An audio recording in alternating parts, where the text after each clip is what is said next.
Today I'm going to talk a little bit more about remote and hybrid workspaces, something most of us have experienced in some way over the past few years.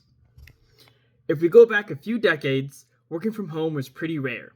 The idea started becoming possible in the 1970s as computers and telecommunications improved, but for a long time it was mostly limited to certain roles. That all changed in 2020 during the COVID-19 pandemic. Almost overnight, companies around the world had to figure out how to operate without bringing everyone into the office. Large organizations like Microsoft and Google shifted thousands of employees to remote work in a matter of weeks. What had once been considered a flexible perk suddenly became the standard way of working for millions of people. So what exactly do we mean by remote and hybrid? Remote work means employees do their jobs entirely outside of a traditional office. This could be from home, a coffee shop, or even another state or country entirely. Everything from meetings to project updates happens online. Hybrid work is a mix of both remote and in-person work.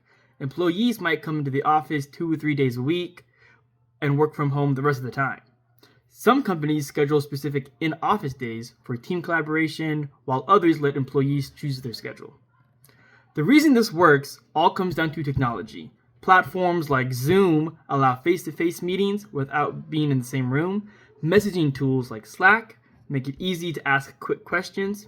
And collaboration systems like Microsoft Teams combine video calls, file sharing, and group communication in one place.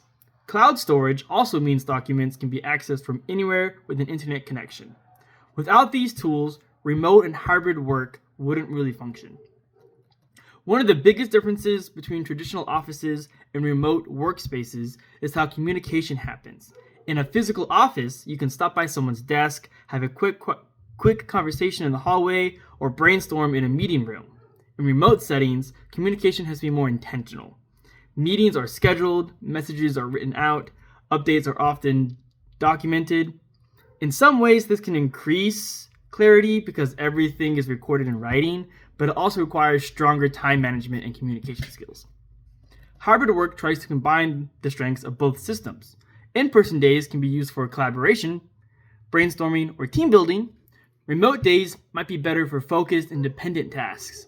Instead of rows of assigned desks, some offices are being redesigned with more shared spaces and meeting areas because not everyone is there at the same time anymore. Another noticeable shift is how remote work affects daily routines. When people work from home, the commute disappears.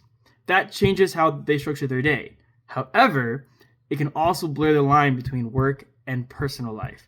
Without physically being in an office, some employees have to create their own boundaries, like specific work hours or having a designated workspace at home. There are also broader effects beyond individual workers. Companies are no longer limited to hiring employees who live nearby. Someone could work for a company based in New York while living in another state entirely. This has influenced where people choose to live and how companies think about office space. Some businesses have reduced the size of their physical offices, while others maintain them primarily as collaboration hubs. It's important to recognize that remote and hybrid work don't apply equally to every field.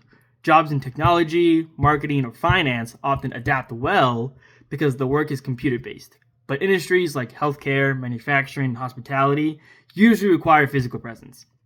So while remote work has become more common, it hasn't replaced traditional workplaces across the board. Overall, remote and hybrid workspaces represent an evolution in how work is organized.